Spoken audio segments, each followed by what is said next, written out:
আসসালামু আলাইকুম। সবাইকে স্বাগত জানাচ্ছি Eid special chicken biryani recipe দেখার জন্য। আজকের বিরিয়ানিটি রান্না করব প্যাকেট মশলা দিয়ে, আর খুবই অল্প সময়ের মধ্যেই এই বিরিয়ানিটি রান্না করতে পারবেন। ঈদের দিনের সকাল বা দুপুরের জন্য একটি পারফেক্ট রেসিপি। তাহলে চলুন শুরু করি। বিরিয়ানিটি রান্না করার জন্য প্রথমে একটা প্যান গরম করে এর মধ্যে প্রায় 1 কাপ পরিমাণ সয়াবিন তেল দিয়ে দিয়েছি। এরপর দিয়ে দিচ্ছি 4 টেবিল চামচ পরিমাণ কুচি করা পেঁয়াজ। পেঁয়াজটাকে একেবারে গাঢ় বাদামি রং করে ভেজে নিব।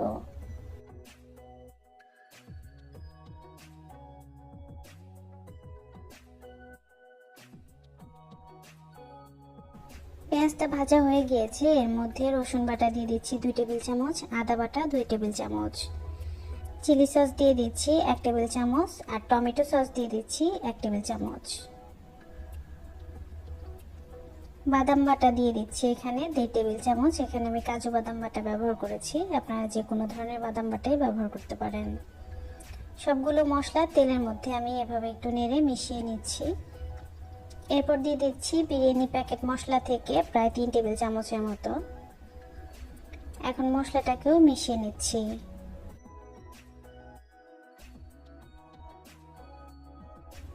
এরপর দিয়ে দিচ্ছি 1 টেবিল চামচ পরিমাণ লবণ। মশলাটাকে খুব ভালো মতো কষানোর জন্য 3 টেবিল চামচ পরিমাণ পানি দিয়ে দিচ্ছি।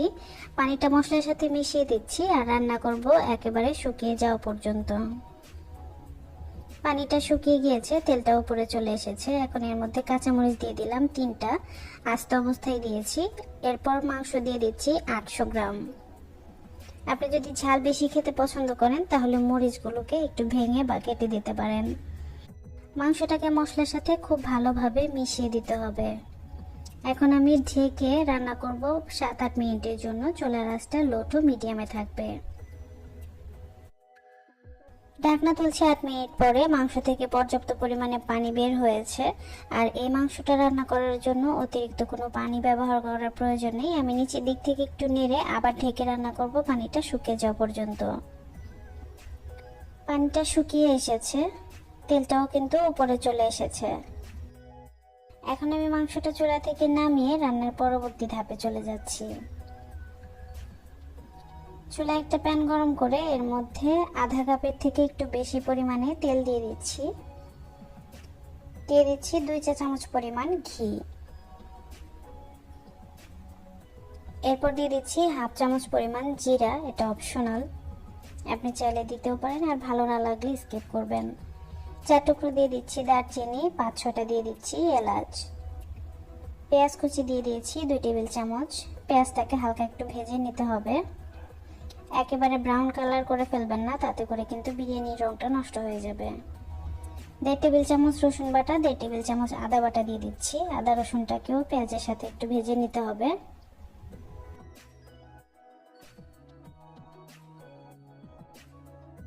আদা রসুনটা খুব ভালো মতো ভাজা হয়ে গিয়েছে। এখন এর মধ্যে আমি 400 গ্রাম পরিমাণ চিনি গুঁড়া চাল দিয়ে দিচ্ছি।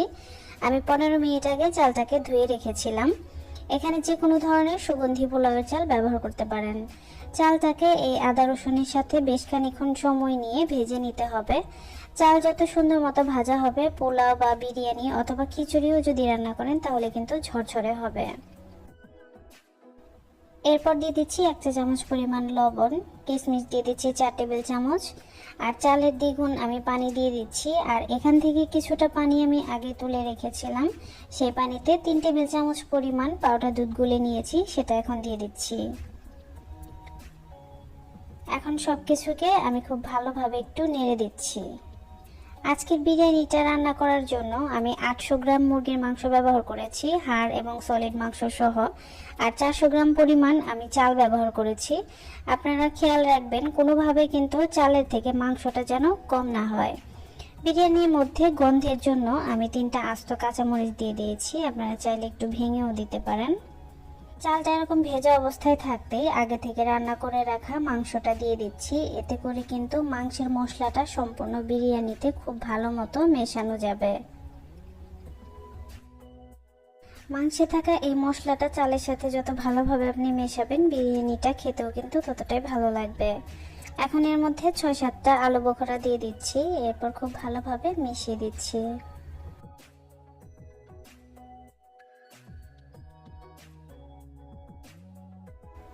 এখন আমি ঢেকে রান্না করব প্রায় 7-8 মিনিটের জন্য, আর চুলার আঁচটা থাকবে একেবারে লোতে। 10 মিনিট পর ঢাকনা তুলছি। বিরিয়ানিটি এখন আমি উপর নিচ করে উল্টে দিব। একটু ভালোভাবে লক্ষ্য করলে বুঝতে পারবেন নিচের চালগুলো যেন উপরে চলে আসে আর উপরের চালগুলো যেন নিচে চলে যায়। এভাবে একটু উপর নিচ করে উল্টে দিতে হবে, এতে করে কিন্তু সম্পূর্ণ বিরিয়ানিটি রান্না হয়ে যাবে। এখন উপর দিয়ে 1.5 চা চামচ পরিমাণ কেওড়া জল দিয়ে দিচ্ছি, আর 1 চা চামচ দিয়ে দিচ্ছি ঘি। এখন ঢেকে রান্না করব আরো 8 থেকে 10 মিনিটের জন্য। 8 মিনিট পরে আমি ঢাকনা তুলছি। বিরিয়ানিটা এখন আমি উপর নিচ করে আরো একবার উল্টে দিব।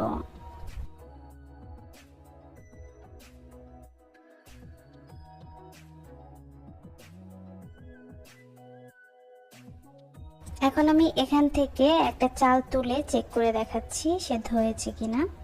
চালটা কিন্তু সম্পূর্ণভাবে সেদ্ধ হয়ে গিয়েছে। আমি চুলা থেকে নামিয়ে নিয়েছি। গরম অবস্থাতে বিরিয়ানিটি কিন্তু একেবারে ঝরঝরে হয়েছে, আর ঠান্ডা হলে আরো ঝরঝরে হয়ে যাবে। আশা করছি সবার কাছেই সহজ ও ভালো লেগেছে। আর রান্না তো সবসময়ই সহজ, তাই না? এবারে ঈদে অবশ্যই ট্রাই করবেন, আর কেমন হলো কমেন্টে জানাতে কিন্তু ভুলবেন না। দেখা হবে নতুন কোনো রেসিপি নিয়ে পরবর্তী ভিডিওতে। সে পর্যন্ত সবাই ভালো থাকবেন, আমাদের জন্য দোয়া করবেন। আজকের মতো এখানেই বিদায় নিচ্ছি। আল্লাহ হাফেজ।